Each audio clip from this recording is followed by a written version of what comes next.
My name is Adam Andrzejewski, and I'm the CEO and founder of OpenTheBooks.com. And you know our mission at Open the Books. It's to put every dime online in real time. And last year, to that end, we filed 47,000 Freedom of Information Act requests, which was the most in American history. And we successfully captured $12 trillion of federal, state, and local spending. But as you know, we not only open the books, we audit the books. The audits make national news. And we're going to be talking about a national news headline in this segment today. Before we get into our topic, I want to introduce my co-host, Tamara Colbert. Hey, Tamara. Good evening, Adam. Great to be here tonight. We're going to get right into it. Share with us. We partnered, Open the Books, partnered with Judicial Watch and sued for, of all people, Mrs. Fauci's employment documents and ethics agreements and financials. Why did we do that? Well, it's because the National Institutes of Health, which is Dr. Anthony Fauci's employer and the direct employer for his wife, Mrs. Fauci, and her name is Christine Grady. She's the chief bioethicist at the NIH. She has about 30 bioethicists under her. They represent themselves as the world's largest bioethics laboratory in the world. Look, NIH ignored our Freedom of Information Act request for basic employment documents pertaining to Christine Grady. And so they ignored our request. So we had to enforce transparency law by filing a lawsuit in federal court. And our lawyers on the case are Judicial Watch. So let's just share with our audience, how much money does this Washington, D.C. power couple make at taxpayer expense? Well, Tamara, here's what the record shows. Anthony Fauci makes $480,000 this year, and he obviously out-earns the president. Mrs. Fauci, Christine Grady, she out-earns the vice president. She makes more than $337,000 a year. So together, if you add in 30% for the cost of their federal benefits, the two Faucis cost taxpayers every single year more than $900,000 a year. So this sounds like a potential conflict of interest within the National Institutes of Health between this power couple. Talk about that for a second. Well, this is why we requested her document employment information, because obviously her husband crafted the nation's healthcare response during the pandemic. And she's in national interviews claiming that her bioethics lab studied millions of angles related to the pandemic. So while her husband's crafting the national healthcare response, she's backstopping that response with healthcare ethics studies. Let's just go through a couple. Now, she said there was millions of angles they were studying. We want to see it all. However, here's what she represented in the press. She did ethical studies on whether the government can mandate you to mask, that the government can mandate you to take the vaccine. She did ethical studies on the loss of individual personal liberty versus those mandates. Okay, I mean, just right there, highly interesting, and it goes right to why we filed these Freedom of Information Act requests.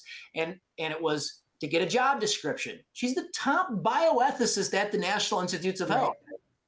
We wanted to know her job description, her contract, all amendments, addendums. We wanted to know her ethics and financial disclosures that she's mandated by law to prepare. All of this information. I mean, Tamara, the top bioethicist at NIH can't be unethical, right? Correct. He had to sue for the documents. It's unbelievable. So, Adam, this really sounds like a lack of transparency at the highest levels of the NIH. Well, it is a conflict of interest at home, at the office, and then again around the dinner table. I mean, it's on its face a conflict of interest. Exactly. When you have the intersection of such power within the National Institutes of Health. So we want to see, for instance, if she has a nepotism waiver, if she's got a conflict of interest waiver in her employment file. And I have to say, it shouldn't take a subpoena and a federal lawsuit to get the answer. But the National Institutes of Health on our last 3 Freedom of Information Act requests will not produce documents but for federal litigation. We've got 3 cases against them right now. I thought, correct me if I'm wrong, but didn't Dr. Fauci say under oath to Senator Marshall in January, all we have to do is ask? Yeah, Tamara, he actually did. And he said his financial information was public knowledge. And we had been trying at that point to get that information on him for 12 months. Now, with Mrs. Fauci, we've been trying to get her information for 3 months. We're just moving a lot faster now. We're not playing games. We just filed right away. Right, exactly. So Christine Grady, aka Mrs. Fauci, she's very famous in these ethics circles in Washington D.C. We know that she has done some media. What did she do and how did she come across? Well, she does a lot of media in conjunction with her husband, of course. But for Mhm. instance, for In Style, when they do profiles of Dr. Fauci at home with her, Vogue magazine, the Washington Post, she's been frequently in the national media right alongside her husband, answering questions and describing her impact on the pandemic. And so, look, I take her at her own words that she studied millions of angles. She described what those angles are. I'm highly interested. So let's open the books. Let's see it. She's an unelected bureaucrat, just like her husband. She works for us. And I don't know what her record's going to show, but I want to see it. And the agency owes it to us. And we've had to sue for it. Well, Adam, I think the American people, the American taxpayer in particular, who's footing the bill for this power couple's annual salary and their future golden parachutes, what you just mentioned, these are worthy discussions of having as a nation in terms of the ethics that she's been studying, don't you think? Yeah. And like I said, Dr. Fauci is the most highly compensated and out earns the president. Christine Grady out earns the vice president. Look, at taxpayer expense, they make a lot of money every year. And Tamara, what that means is we simply deserve better treatment from them. Right. I mean, seriously, if you thought for a second that they weren't involved in this decision not to even comply with federal sunshine law, I mean, I believe they were involved. I mean, Fauci's got his finger on everything that goes on at NIH.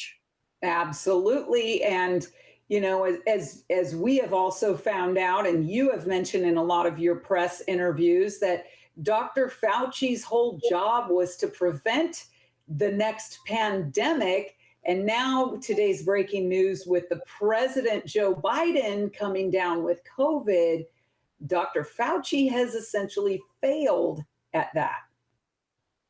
Yeah, well, back in 2004, we know why Dr. Fauci is the number one most highly compensated, top paid federal bureaucrat. And that's because he was paid for his biodefense work. Tamara, he was paid to stop the next pandemic. His wife is paid to make sure that all the policy has an ethical bent coming out of NIH. So when Dr. Fauci, we just came out with an oversight report called Where's the Pork? One of the examples was $500,000 from Fauci's agency that was spent trying to turn male monkeys female. Transgendered monkeys. I'm not sure that's ethical, but is that ethical to treat monkeys in this way? Was it ethical to decelerate cats in a Russian lab, cut their spinal cords and then hook them up with electrodes and run them on treadmills? I mean, are these things ethical? Where is she? Where is Christine Grady? I want to see her job description. I want to see these things. And not only that, you're exactly right. And this lawsuit is going to enable us to see what her ethical conclusions were based on some of these experiments, and we'll be better off for having that discussion publicly.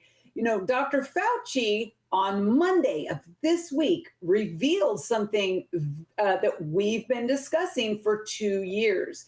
And that is, he alluded to the fact that he's going to retire after Joe Biden's first term ends.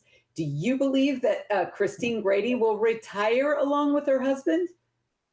If I was her, I would. I mean, Dr. Fauci at that point will be 85 years old. Life expectancy in America is 81. I mean, you should enjoy some time together. Right? One would think. All right, for everyone watching this program, right after this, go over to openthebooks.substack.com. We're posting a big piece. We just estimated, based on the new numbers on Dr. Fauci, what his pension is going to be in the year 2025. You're not going to believe the conclusion. It's big news. head over there right after this. Within, by 5 o'clock Central, 6 o'clock Eastern, we'll have this up at Substack, and it's going to be. I think it's big national news. So Adam, just in conclusion, what we've been talking about today, lawsuit. When do we think we're going to get those documents? They're still slow rolling all of the documents we sued for last October. So Well, Tamara, outside of the state of California, we never lose a transparency lawsuit. We're undefeated. Now, we did lose the one for the state checkbook in California, but we're going to have an announcement here in August. We've assembled the state checkbook by filing 450 Freedom of Information Act requests on the individual state agencies. So, in effect, we've won that one, too. The books are always open. The books on Fauci and his wife, Christine Grady, they're going to be open. And we expect to get her documents over the next couple of months. So this is really incredible research. Open the Books is going to stay dogged in the pursuit of transparency.